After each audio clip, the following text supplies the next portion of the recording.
일만 하다 죽을 건가 싶었습니다. 솔직히 말하면 저도 예전에는 매일 출근길에 이런 생각을 했어요. 내가 이렇게 평생 부려지다 죽겠구나. 출근길 지하철 손잡이를 잡고 멍하니 서서 문득 이게 뭔 재미인가 싶어지면 한숨이 나왔습니다. 누구에게도 털어놓지 못하는 그 지겨움이란 게 있잖아요. 특히 50대가 되면 몸도 예전 같지 않고 애들은 다 커가는데 돈은 여전히 필요하고 회사에서는 젊은 친구들 치고 올라오고 다들 알잖아요? 그 무거운 느낌. 저도 그래서 한때는 은퇴하면 속이 다 시원하겠다는 생각을 자주 했습니다. 내 시간을 내가 쓴다는 게 얼마나 달콤할까. 그래서 퇴직하신 선배들 보면서 부럽기도 했어요. 근데 현실은 다르더라고요.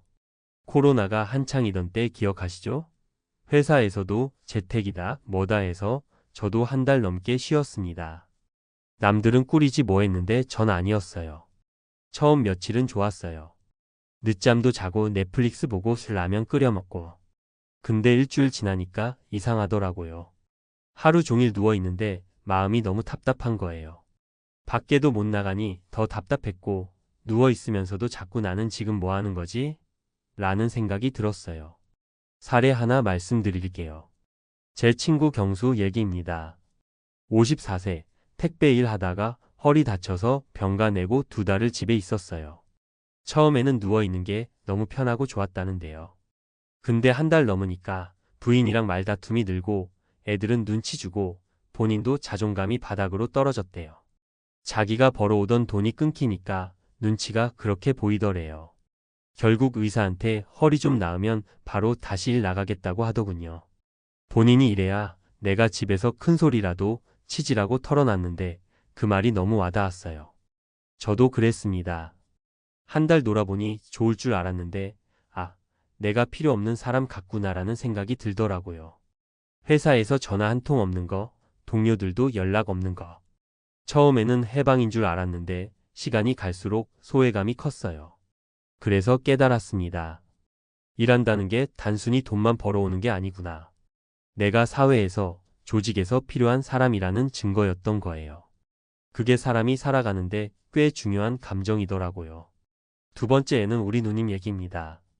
57세에 조기퇴직하고 이제부터 여행 다니고 즐기면서 살 거야. 라고 큰 소리 쳤어요. 첫 해는 진짜 즐기더라고요. 제주도도 가고 유럽 패키지도 다녀오고. 근데 1년 정도 지나니까 돈이 문제더라고요.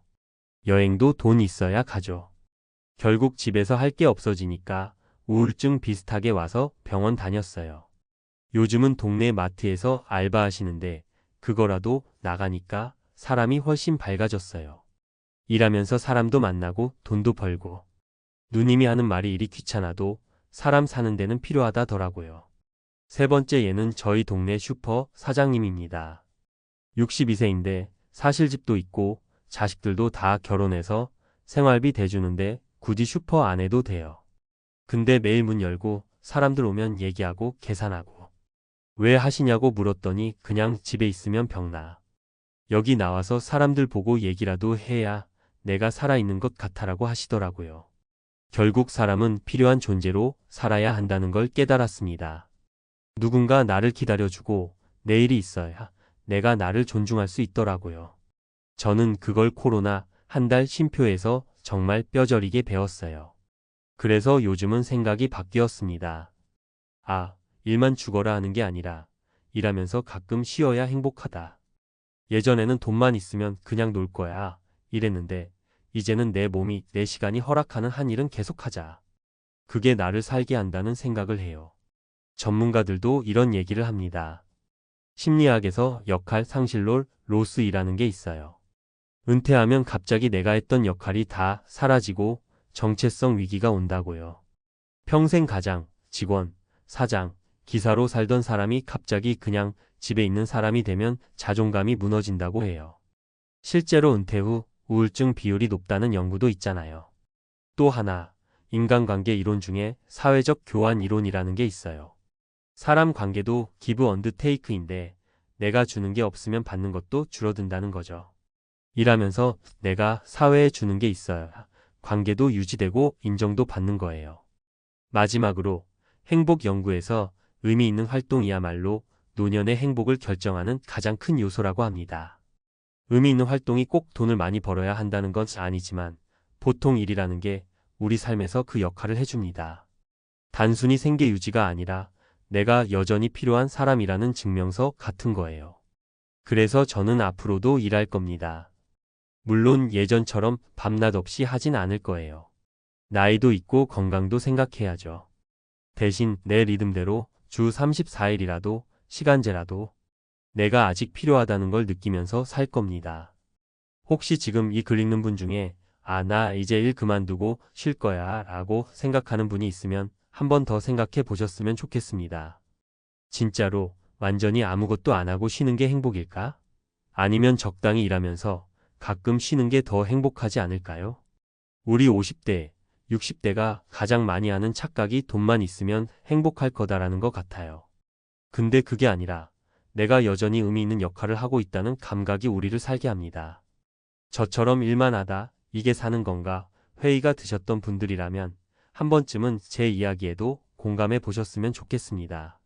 저는 그 한 달의 쉼표가 제 인생의 전환점이었어요.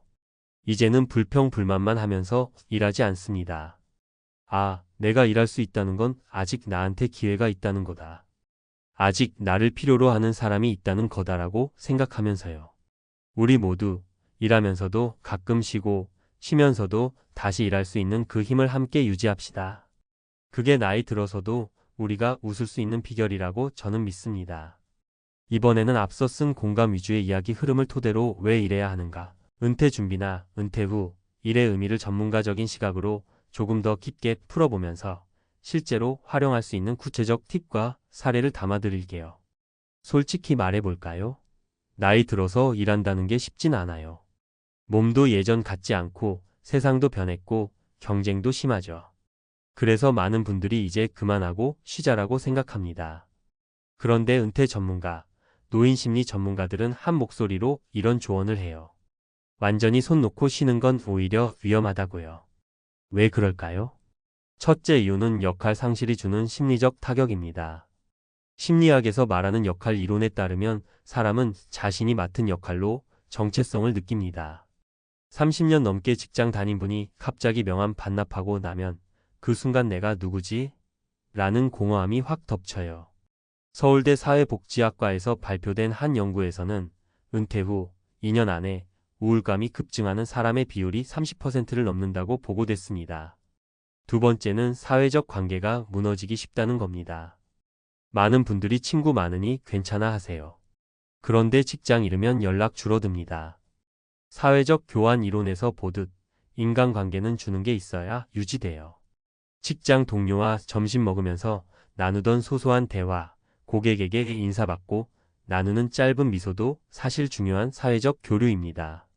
세 번째 이유는 생각보다 빠르게 오는 경제적 압박이에요. 한국노동연구원 자료를 보면 국민연금 수령액이 평균 월 60만 원대예요. 기대보다 적죠. 은퇴자 조사에서 충분히 모았다고 생각했는데도 불안하다는 응답이 70% 넘게 나옵니다. 이유는 간단합니다. 매달 꼬박꼬박 들어오던 월급이 사라진 거예요. 여기서 중요한 건 은퇴 후에도 소득의 지속성이 삶의 만족도와 직결된다는 사실입니다. 서울시 복지재단 연구에서도 노후 생활 만족도가 가장 높은 집단은 일정한 수입원이 있는 그룹이었습니다. 자, 그러면 실제 생활에서 어떻게 준비하면 좋을까요? 첫째, 완전 은퇴 말고 점진적 은퇴를 계획하세요. 전문가들이 제일 많이 권하는 게 이겁니다. 한 번에 일을 끊지 말고 시간을 줄이거나 부담을 낮춰서 계속 이어가는 거죠. 예를 들어 주 5일에서 주 3일로 풀타임에서 파트타임으로. 실제 사례가 있어요. 58세의 대기업에서 퇴직한 분이 있습니다. 퇴직금이 3억 넘게 나왔어요. 처음엔 이제 끝이다 했는데 6개월 만에 돈 나가는 속도에 놀랐대요. 그래서 대리운전, 경비일 알아보다가 결국 아는 지인이 하는 도장 가게에서 오전만 나가게 됐어요. 하루 4시간만 일해도 살 것 같아졌다는 말을 하더라고요. 부담도 적고 사람도 만나고 자존감이 살아난 거죠. 둘째, 일돈벌이라는 고정관념을 좀 내려두세요. 일이라고 해서 무조건 돈을 많이 벌어야 한다는 법은 없습니다. 전문가들은 생산적 활동을 권합니다. 봉사, 동네 활동, 취미 기반 강사 같은 것도 훌륭한 일이에요. 미국의 한 연구에서는 주 10시간 이하라도 규칙적으로 하는 일이 있는 노인의 우울증 비율이 30% 감소했다고 나와 있어요. 실제로 제가 상담했던 분 중에 62세에 마트 계산대 알바하시는 분이 계셨어요. 돈은 크지 않아요. 한 달에 60만 원 정도. 그런데 집에만 있으면 몸도 마음도 병날 것 같았다. 지금은 일주일에 4일 나가면서 사람도 만나고 좋다고 하셨어요. 셋째, 자신의 건강을 고려해 선택하세요. 일을 계속하라고 하면 아프면 어떡해요? 라고들 물으세요. 맞습니다. 건강이 1순위죠. 그런데 중요한 건 적당히 몸을 쓰는 일은 오히려 건강을 지킨다는 거예요. 2022년 한국보건사회연구원 보고서에 따르면 가벼운 근로나 봉사활동이 노인의 운동량을 증가시켜 만성질환 발생을 늦춘다고 나옵니다. 너무 무리하지 않으면서 몸을 움직이고 사회와 관계 맺는 일이 장수의 비결이 될 수 있어요. 넷째, 준비를 너무 늦추지 마세요. 은퇴 직전에 이제 뭐 하지? 고민하면 선택지가 좁아집니다. 전문가들은 보통 50대의 초중반부터 계획하라고 합니다. 구체적인 팁을 드리면 50대에는 하고 싶은 일 리스트를 써보세요. 주변의 구인 공고를 관찰해 보세요. 파트타임, 자영업, 프랜차이즈 등 재취업센터, 시니어 클럽, 구청 일자리과 등도 상담 받아보세요. 건강검진 받고 본인 체력의 한계를 객관적으로 보세요. 마지막으로 은퇴 후 내가 할 일은 없다는 두려움이 가장 큽니다. 그런데 현실은 조금만 눈을 돌리면 할 일은 아주 많습니다. 다만 젊을 때처럼 빡세게가 아니라 내 페이스대로 내 나이답게 일하는 걸 상상해야 해요. 정리하자면 저는 이렇게 말하고 싶어요. 일이 꼭 필요합니다. 하지만 일의 방식은 달라져야 합니다. 더는 2030대처럼 밤새고 주 6일 뛸 필요 없어요. 대신 내가 할 수 있는 만큼 내 시간을 존중하면서 하는 일을 찾으라는 겁니다. 그렇게 하면 은퇴 후에도 나는 여전히 누군가에게 필요한 사람, 스스로에게 자랑스러운 사람으로 살 수 있습니다. 돈도 조금 벌면 더 좋죠. 그리고 무엇보다 마음이 훨씬 건강해집니다. 여러분이 은퇴 후를 고민 중이라면 오늘부터라도 나는 은퇴 후에도 어떤 일을 하고 싶을까를 진지하게 적어보세요. 그게 바로 은퇴 준비의 진짜 시작입니다. 은퇴를 앞두고 이런 얘기 많이 듣습니다. 그동안 고생했으니 이제 좀 쉬어. 이제 여행도 다니고 취미도 좀 즐기고 살아봐. 듣기에는 그럴듯하죠. 근데요, 막상 은퇴하고 나면 생각보다 할 게 없고 시간은 남아돌고 하루하루가 공허해지기 시작합니다. 주변 친구들도 처음엔 축하해주지만 금세 각자의 바쁜 일상으로 돌아가죠. 그렇게 혼자 남겨진 은퇴자는 어느새 하루 종일 TV만 보는 사람이 되어갑니다. 하지만 그게 끝이 아니더라고요. 어떤 사람들은 이 시점에서 진짜 인생을 시작합니다.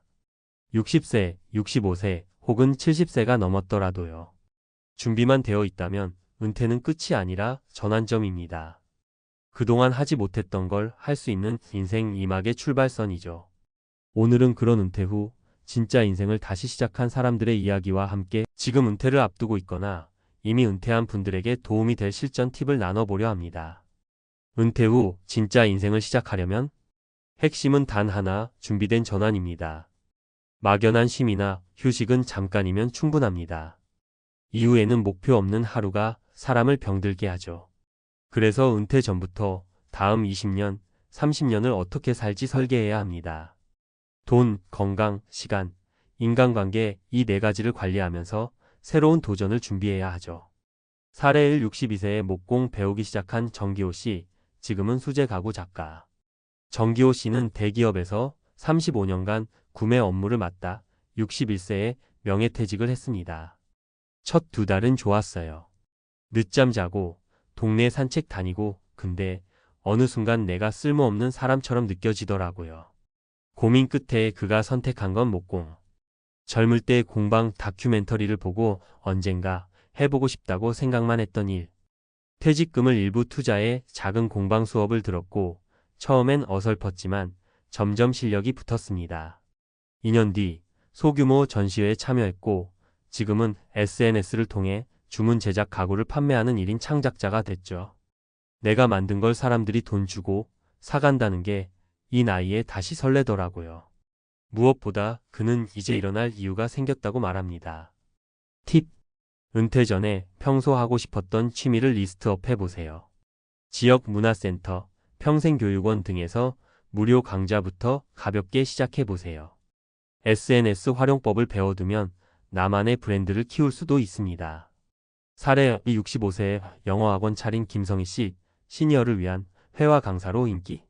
김성희 씨는 중학교 영어 교사로 정년을 마치고 은퇴했습니다. 이제 교단도 떠났고 집안일이나 하며 조용히 살 줄 알았죠. 하지만 막상 은퇴 후엔 허전함이 너무 컸고 그래도 내가 쓸모 있는 사람이었는데라는 생각에 마음이 무거웠습니다. 그러던 중 지인의 요청으로 60대 친구 몇 명에게 영어를 가르쳐줬고 반응이 뜨거웠습니다. 아이들 말고 어른들한테 영어를 가르치니까 너무 재밌더라고요. 다들 배우고 싶어 하는데 마땅한 곳이 없다는 걸 알게 됐어요. 그래서 용기를 내어 동네에 시니어 영어회화 교실을 차렸습니다. 지금은 수강생이 10명이 넘고 월 수입도 150만 원 이상입니다. 돈보다 중요한 건 제가 다시 선생님으로 불린다는 거예요. 팁. 퇴직 전 직무를 어떻게 시니어 대상 콘텐츠로 전환할 수 있을지 생각해 보세요. 강의, 출판, 유튜브 등 플랫폼은 다양합니다. 첫걸음은 소규모 지인 수업이나 무료 특강부터 시작해 보세요. 사례 67세의 유튜버 된 조나미 씨, 손주들 덕분에 대박난 콘텐츠? 조나미 씨는 공무원 출신입니다. 은퇴 후 3년간은 그냥 평범한 할아버지로 지냈죠. 그러다 손주가 놀러와서 물었습니다. 할아버지, 옛날엔 어떻게 전화했어요? 그 질문 하나가 계기가 됐습니다. 조 씨는 손주에게 옛날 물건들을 하나하나 보여주며 설명했는데 손주가 그 모습을 찍어 유튜브에 올렸고 생각보다 조회수가 높아 놀랐다고 합니다. 처음엔 쑥스러웠죠. 근데 사람들이 댓글로 우리 아버지 보는 것 같아서 좋아요 하니까 뿌듯하더라고요. 지금은 손주와 함께 콘텐츠를 기획해 할아버지의 옛날 상식이라는 채널을 운영하고 있고 구독자 3만 명을 넘겼습니다. 광고 수입은 부수입일 뿐이고 무엇보다 다시 세상과 연결된 느낌이 가장 좋다고 합니다. 팁. 가족과 함께 시작할 수 있는 콘텐츠를 고민해 보세요. 영상 편집, 촬영은 요즘엔 앱 하나면 누구나 쉽게 배울 수 있습니다. 유튜브, 블로그, 인스타그램 등 시니어 크리에이터도 수익화가 가능합니다. 정리 은퇴는 인생의 쉼표가 아니라 느린 출발선. 대부분의 사람들은 은퇴를 끝이라 생각합니다. 하지만 실제로는 나를 위한 진짜 삶이 시작되는 순간이기도 하죠. 사회적 역할에서 벗어나 돈벌이에서 자유로워지면 비로소 진짜 하고 싶은 걸 할 수 있습니다. 물론 준비가 필요합니다. 경제적 최소한의 기반 국민연금, 개인연금, 임대소득 등. 건강관리, 꾸준한 운동, 식단, 예방 중심의 체크업. 심리적 연결, 친구, 가족, 새로운 커뮤니티. 자기만의 프로젝트, 취미든 일이든 의미 있는 활동 하나. 마무리 한마디. 요즘 친구들이 묻습니다. 야, 너는 왜 은퇴하고 더 바쁘냐? 저는 웃으면서 이렇게 말하죠. 이제야 진짜 내 인생을 사는 거야. 당신들도 빨리 준비해. 혹시 지금 퇴직하면 뭐하지 고민하고 계신가요? 그렇다면 너무 늦지 않게 여러분의 진짜 인생 시작점을 찾아보시길 바랍니다. 은퇴는 끝이 아니라 전략적인 재출발입니다. 전문가 시선으로 본 은퇴 후 인생 설계 전략. 대한민국은 고령사회로 접어들면서 은퇴를 단순한 노동의 종료로 받아들이기보다는 삶의 재설계 시기로 보는 관점이 중요해졌습니다. 평균 기대 수명이 83세를 넘어서는 지금 6065세의 은퇴는 전체 인생에서 아직 2030년의 시간이 남아있는 중요한 구간입니다. 이 글에서는 은퇴 후의 인생을 성공적으로 재설계하고 경제적, 심리적, 사회적으로 안정적인 삶을 살아가는 방법을 전문가의 관점에서 분석하고자 합니다. 1. 은퇴 후 삶의 4대 기반 요소. 경제적 기반 구축. 은퇴 후 삶의 지속 가능성을 좌우하는 핵심은 소득의 지속성입니다. 이를 위해 은퇴 전 아래의 구조를 확보하는 것이 중요합니다. 국민연금, 퇴직연금 기본적 생계 보장 수단이 되며 수령 시점과 수령액에 따라 전략 조정 필요. 개인연금, 연금저축 은퇴 소득 분산 효과가 크며 세제 혜택과 수익률의 균형 고려. 배당, 임대소득, 실물 자산 활용과 금융소득의 안정적 배분 필요. 창업 취미 기반, 수익활동 리스크를 최소화한 소규모 형태로 시작하는 것이 바람직. 은퇴 후 초기 5년간은 소비 충격이 크므로 현금 흐름표와 지출 시나리오를 설계하는 것이 필수적입니다. 건강관리 시스템. 은퇴 후 가장 많은 비용이 투입되는 영역이 바로 의료비입니다. 예방 중심의 건강관리 전략이 필요하며 특히 다음을 중심으로 한 루틴을 갖추는 것이 좋습니다. 주 3회 이상 유산소 운동, 근력 운동. 가공식품 최소화, 식물성 식단 중심. 정기적인 검진 검사보다 관리 중심. 의료비 대비를 위한 실손보험 건강보험료 최적화 조정. 건강이 무너지면 시간, 돈, 의욕 모두 급격히 하락합니다. 따라서 가장 선행돼야 할 은퇴 준비는 몸 관리입니다. 심리적 안정과 사회적 연결망 구축. 은퇴 후 우울증, 외로움, 무기력감을 호소하는 경우가 많습니다. 이는 역할 상실과 사회적 고립에서 기인합니다. 핵심 대응 방안. 은퇴 전부터 지역 커뮤니티 활동 또는 관심사 기반 소모임에 참여. 배우자와의 역할 재조정, 가사 분담, 취미 공유 등.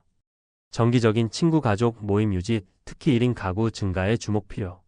하루 한 번 웃을 사람이 있다는 것이 은퇴 후 삶의 질을 결정짓습니다. 의미 있는 활동, 제2의 커리어 또는 목적 있는 취미. 의미 있는 삶은 단순한 여가를 넘어 자아 실현과 사회적 기여가 가능한 활동에서 나옵니다. 이때 중요한 전략은 직업이 아닌 프로젝트 단위로 삶을 재설계하는 것입니다. 주요 예시. 유형 접근법. 기존 직무 활용 강의, 컨설팅, 후배 멘토링, 시니어 교육 사업. 취미 기반 활동 목공, 바리스타, 꽃꽂이, 글쓰기 등 수익화 가능.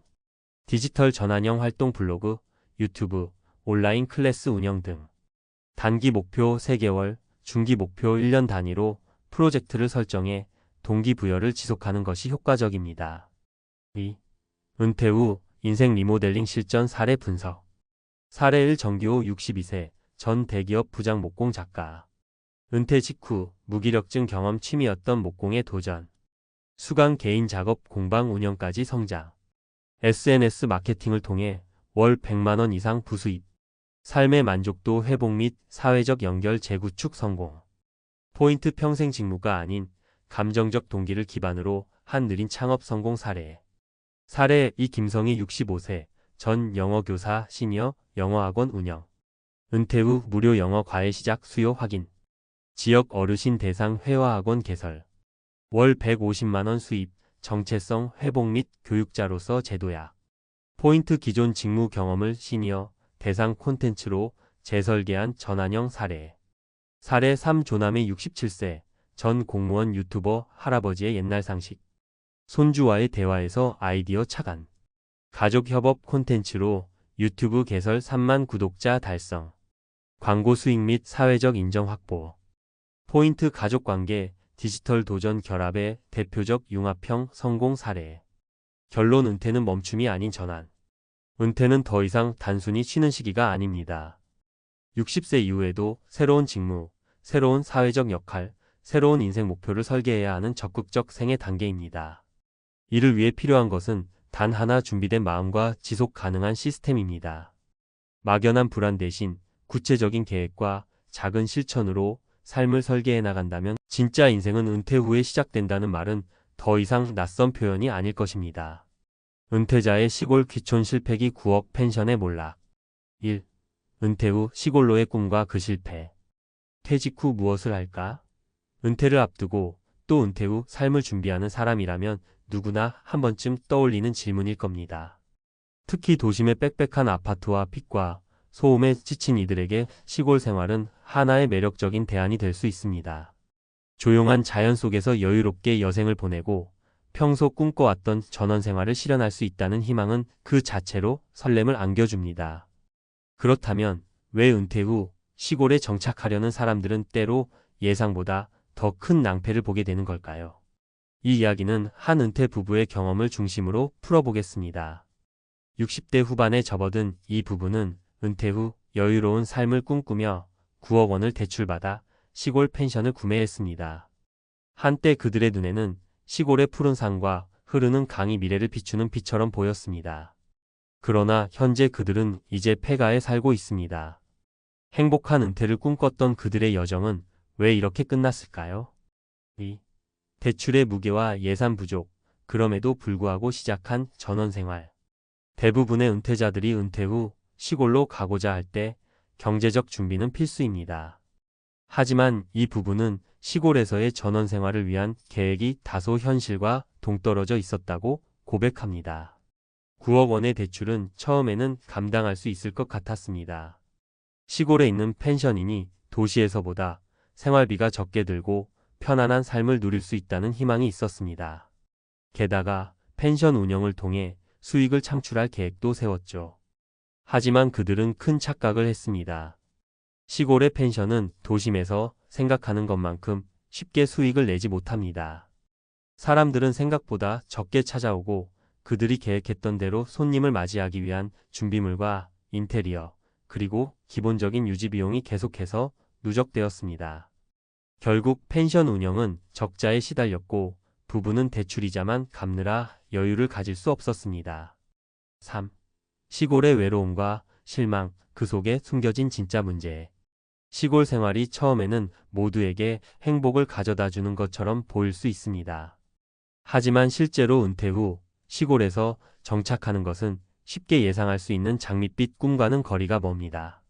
시골에서의 생활은 외로움이 지배적인 경우가 많습니다. 친구나 사회적 관계가 적고 대중교통은 제한적입니다. 또한 가까운 마트나 병원이 멀어 불편함이 가중됩니다. 이는 특히 나이가 들수록 더 큰 문제로 다가옵니다. 이 부부는 처음 몇 년 동안은 전원생활의 여유를 만끽하려 했지만 점차 그것이 쉽지 않다는 걸 느끼게 되었습니다. 특히 물리적이고 정신적인 고립감이 커졌습니다. 상상한 것처럼 자연 속에서의 여유는 하루하루의 일상 속에서 점차 무의미하게 변해갔고 마침내 시골 생활이 나에게 맞는 삶인가? 라는 의문이 들었습니다. 4. 현실적인 사례와 은퇴 후 삶을 준비하는 데 필요한 조언. 이 부부의 이야기를 통해 많은 사람들이 은퇴 후 전원 생활을 꿈꿀 때 빠지기 쉬운 함정을 볼 수 있습니다. 나이가 들어서 전원 생활을 선택하려는 사람들은 대부분 여유로운 삶을 기대하지만 그 여유가 반드시 행복을 의미하지는 않는다는 사실을 깨닫기 어려운 경우가 많습니다. 은퇴 후의 삶은 철저히 준비되지 않으면 예상보다 훨씬 더 힘들어질 수 있습니다. 다음은 은퇴 후 전원 생활을 고려하는 사람들에게 도움이 될 수 있는 몇 가지 현실적인 조언입니다. 경제적인 준비와 현명한 대출 관리. 은퇴 후에는 수입원이 급격히 줄어듭니다. 대출을 받아 전원 생활을 시작하려는 경우 그 대출이 어떤 방식으로 갚아질지에 대해 철저한 계획이 필요합니다. 시골 펜션이나 농장 운영을 계획한다면 예상 수입이 얼마나 될지에 대한 정확한 시장 조사가 필요합니다. 그리고 그 예산은 여유를 두고 설정하는 것이 중요합니다. 정신적, 신체적 준비. 시골은 고요하지만 고립감을 느낄 수도 있는 곳입니다. 은퇴 후에는 정신적 준비도 중요합니다. 혼자만의 시간이 많아질 수 있기 때문에 자기만의 취미나 활동을 미리 찾아두는 것이 좋습니다. 또한 건강을 위한 준비도 필요합니다.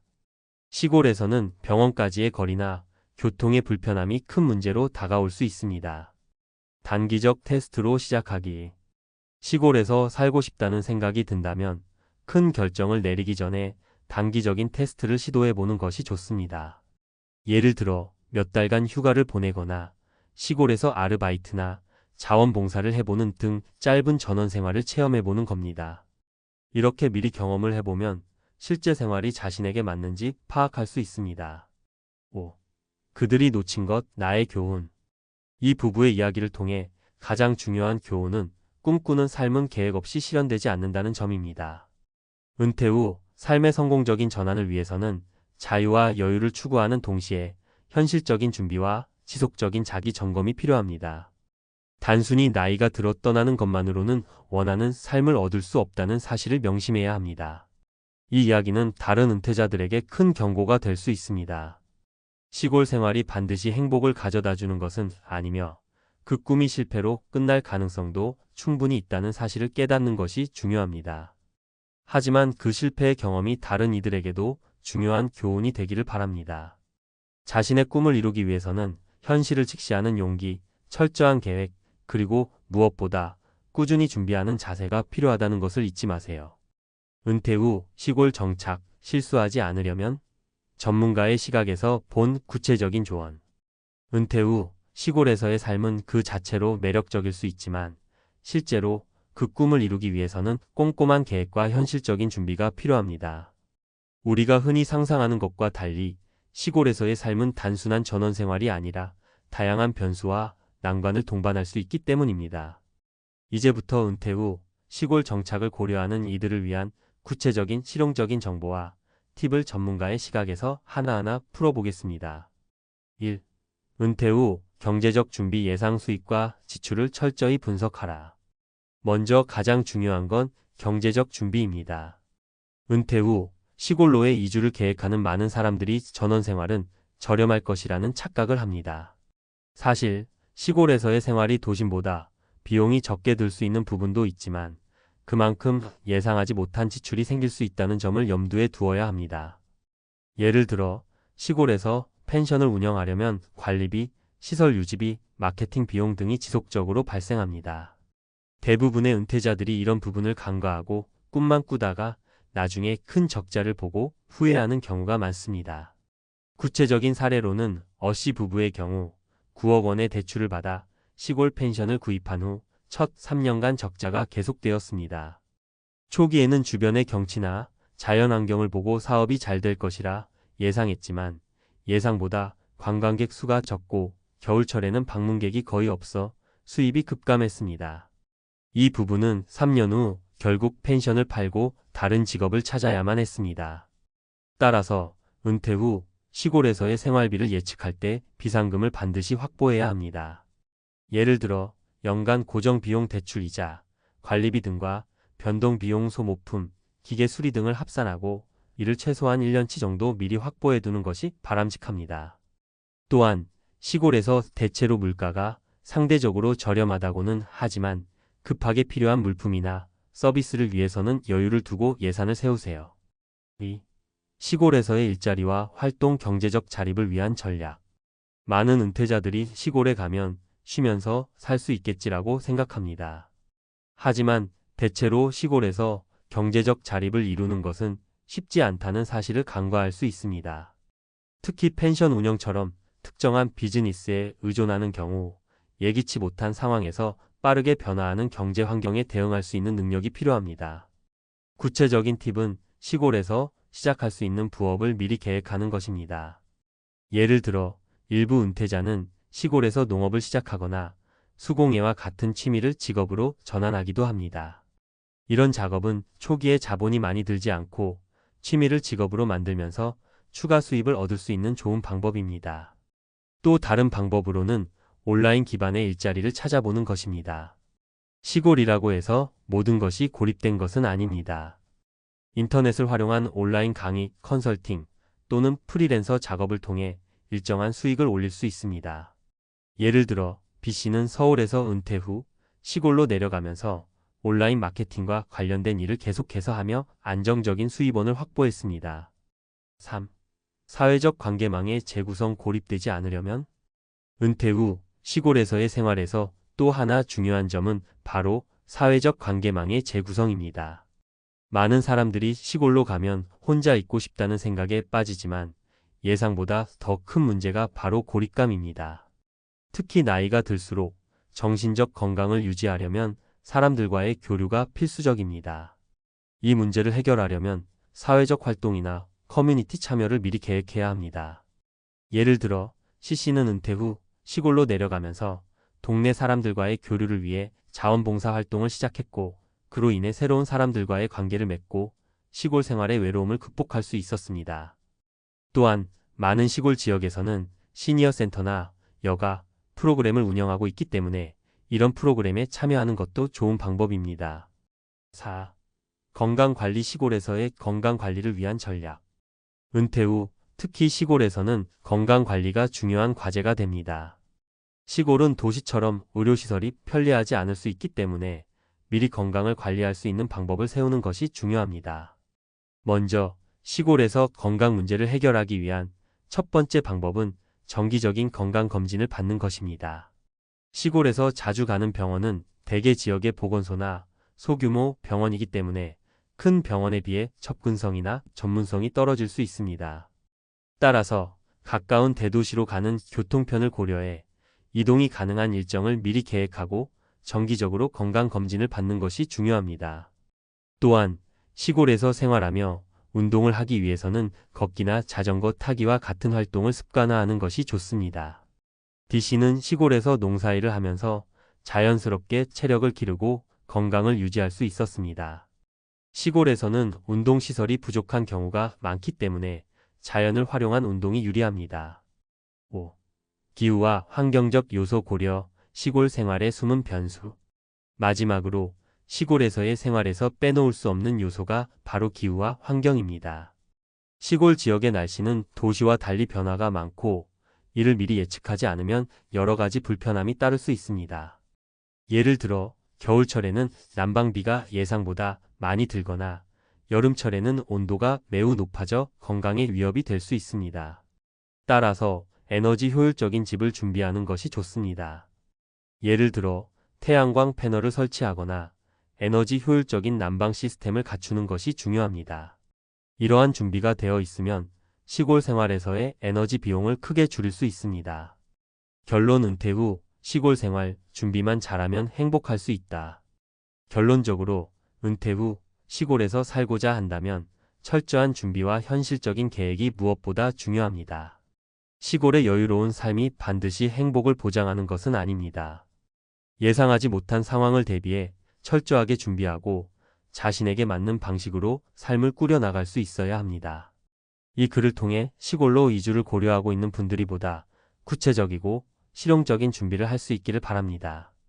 은퇴 후에도 경제적, 정신적, 신체적으로 잘 준비된 삶을 살기 위해선 꿈을 꾸는 것만큼 현실적인 준비도 함께 필요하다는 점을 잊지 마세요. 살다 보면 누구나 자신의 위치를 어느 정도 가늠해 보면서 나는 중산층이겠지 하고 생각하게 되는 때가 있어요. 열심히 일하고 자녀 교육도 틈틈이 신경 쓰고 어느 정도 여유가 생기면 노후 걱정도 하지 않아도 되겠다는 기대를 갖게 마련이죠. 그런데 막상 퇴직을 하고 나면 그동안 중산층이라고 여겨왔던 기준이 얼마나 허술하게 세워진 것이었는지 깨닫게 되는 순간이 찾아옵니다. 그게 설령 경제적 문제뿐 아니라 심리적, 정서적 부분까지 포함된 거라면 그 충격은 더 클 거예요. 오늘은 어느 교감 선생님 사례를 빌려 은퇴 후 삶의 현실과 준비에 대해 이야기해 보려고 해요. 이 글은 여러분에게 불안감을 조성하려는 의도가 아니라 나에게도 일어날 수 있는 일이라는 현실적인 시각으로 은퇴 후 삶을 그려보고 그 과정에서 혹시나 놓치고 있었던 부분이 있다면 바로 잡을 수 있도록 도와드리기 위한 것이랍니다. 늘 그렇듯이 미리 대비한다면 훨씬 덜 아플 수 있으니까요. 1. 교직은 안정적인 직업이라는 믿음. 우리 사회에서 교직은 비교적 안정적인 직업으로 인식됩니다. 연금이 있으니까 퇴직 후에도 기본 생활비 정도는 나오지 않겠냐며 마음 편히 지내는 경우가 많죠. 어떤 분들은 교직에 계신 분들이 집에 돈도 모으고 자녀 교육도 지원하면서 어느 정도 여유롭게 지내기 쉬울 것이라고 생각하기도 해요. 그런데 실제로 만나본 교감 선생님 중에는 중산층이라 믿고 지내다가 막상 은퇴를 해보니 연금만으로는 생각만큼 생활이 쉽지 않음을 깨달은 분들이 많습니다. 왜냐하면 연금이 들어온다고 해서 모든 지출이 끝나는 건 아니거든요. 집이 이미 마련돼 있고 자녀들이 독립을 잘해준다면 모를까 여전히 갚아야 할 대출이 남아있거나 자녀들이 아직 경제적으로 자립하지 못했다면 상황이 달라지죠. 게다가 본인도 노후에 생각지도 못했던 의료비나 돌발 비용이 들 수 있고요. 이럴 때 사람들은 허탈감을 느낍니다. 난 평생 나름 성실히 일했고 남들보다 조금 여유롭겠지라는 믿음이 무너져 내리니까요. 그래서 은퇴 전 자신이 생각하던 생활 수준, 즉 중산층의 환상이 실제 퇴직 후 12년 사이에 깨어지는 겁니다. 2. 사례 1 연금만 믿고 늘어난 지출, 기대와 현실의 괴리. 첫 번째 사례는 30년간 교직에 몸담았던 김 교감 선생님의 이야기예요. 김 선생님은 퇴직하면 연금을 넉넉히 받을 거라 생각했죠. 그래서 별다른 재테크 없이도 살만하겠지 하고 막연히 믿었어요. 그런데 막상 퇴직을 하고 보니 매달 들어오는 연금이 생각보다 부족했고 퇴직하기 전에는 따로 신경 쓸 필요가 없었던 지출이 훅 늘어났습니다. 예를 들어 이전에는 학교에서 점심을 해결할 수 있었고 온갖 수당이나 복지제도 덕분에 생각 외로 지출이 크지 않았던 거예요. 하지만 퇴직 후에는 일단 점심 한 끼를 사 먹는 비용도 전부 본인이 부담해야 하고 그동안 학교와 연계된 복지 혜택도 사라졌습니다. 그러다 보니 계획하지 않았던 부수입이 필요해졌어요.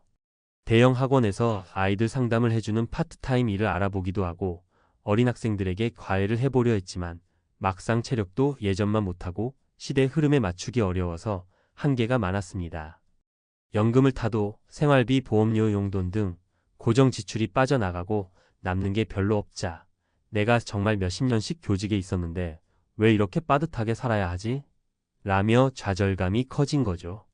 이 사례에서 중요한 점은 막연한 중산층 환상이 만들어낸 허점이에요. 연금이 있을 거라고 뭔가 당연히 남들보다 여유롭게 살 수 있을 거라고 믿은 것. 하지만 실제로는 수입보다 지출이 더 많으면 그건 당장 적자를 보게 되는 구조이고 경제적 공백이 커지면서 정신적 스트레스도 급증한다는 겁니다. 3. 사례 2 장기간 가족 부양과 대출, 은퇴 후 더 무거워진 짐. 두 번째 사례는 한평생 교편을 잡아온 박 교감 선생님의 사연이에요.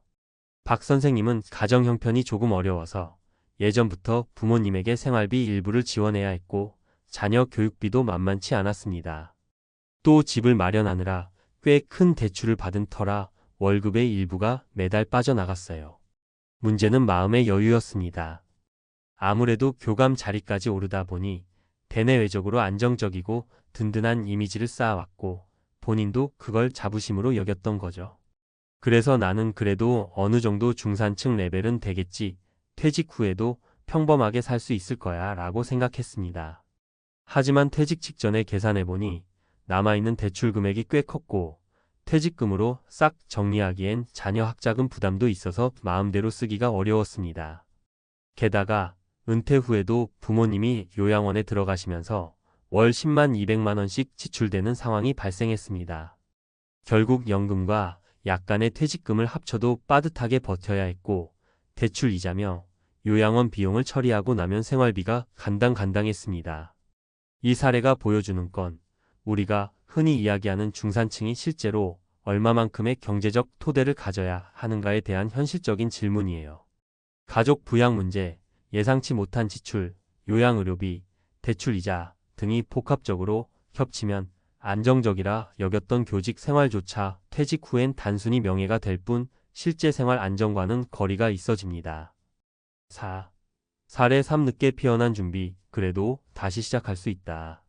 세 번째 사례는 좀 희망적인 이야기입니다. 평생 학교에만 몸담아온 최 교감 선생님은 비교적 일찍부터 노후 대비를 신경 썼습니다. 교직이 안정적인 건 사실이지만 은퇴 후에도 분명히 쓰임새가 많을 거라고 판단해 50대 초반부터 자기계발 차원에서 글쓰기나 상담 관련 자격증 공부를 꾸준히 해왔지요. 처음엔 왜 그렇게까지 해야 하냐는 주위 시선도 있었지만 우리 시대에는 언제 어떻게 바뀔지 모른다. 연금만 믿기엔 세상 변수가 많다라는 생각이 있었어요. 마침 학교에서도 학생학 부모 상담 업무를 담당하게 되어 실무 감각까지 키울 수 있었습니다. 그리고 마침내 퇴직 후 최 선생님은 지역 평생교육원에서 일반인 대상 교양 강의도 하고 어린 학생들에게 10일 학습 코칭과 진로 상담을 하는 소규모 상담실을 운영하게 됩니다. 연금이 주 수입원인 건 변함없지만 부가적인 수입이 계속 들어오니 경제적으로도 한결 여유롭고 내 경험을 사회에 조금 더 환원할 수 있다는 성취감도 얻게 되었죠. 이 사례가 주는 교훈은 늦더라도 내 역량을 개발해두면 은퇴 후 삶이 완전히 다른 국면으로 전환될 수 있다는 거예요. 교직이든 어떤 직업이든 퇴직 후에는 나라는 사람 자체로 승부해야 하는 순간이 오기 마련입니다. 그러니 가능하면 현직에서 근무할 때부터 한 발 앞서 준비를 해두는 것이 미래의 자신에게 확실한 선물을 해주는 길이죠. 5. 은퇴 준비 이렇게 해보면 어떨까요? 이야기를 나누다 보니 그럼 결국 어떻게 준비해야 한단 말이야? 라고 궁금해하실 거예요. 사실 정답은 사람마다 다를 거예요. 하지만 몇 가지 공통적으로 권유하는 방법이 있습니다. 구체적인 재무 계획 세우기.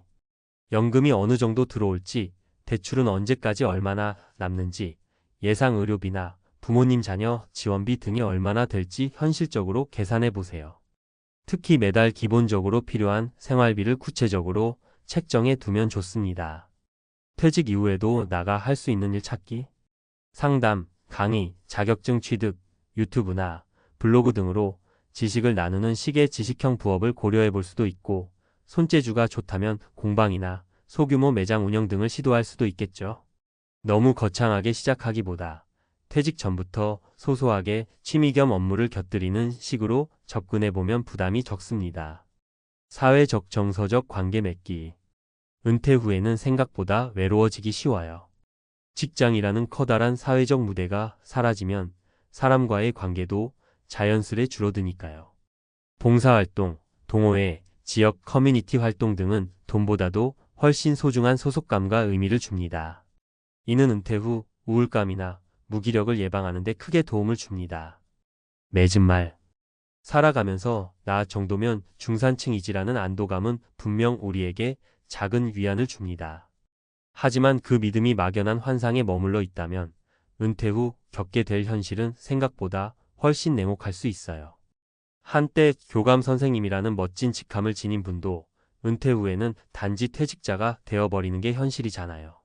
그렇다고 해서 너무 겁먹을 필요는 없어요. 오늘 소개해드린 3가지 사례 중에도 뒤늦게라도 제대로 준비해서 새로운 인생을 펼치는 분도 계시니까요. 중요한 건 내가 어디쯤 와 있는지 객관적으로 돌아보는 것, 그리고 지금부터라도 할 수 있는 걸 차근차근 찾아보고 실행해 나가는 것입니다. 언제나 늦었다고 생각할 때가 사실 가장 빠른 때라고 하죠.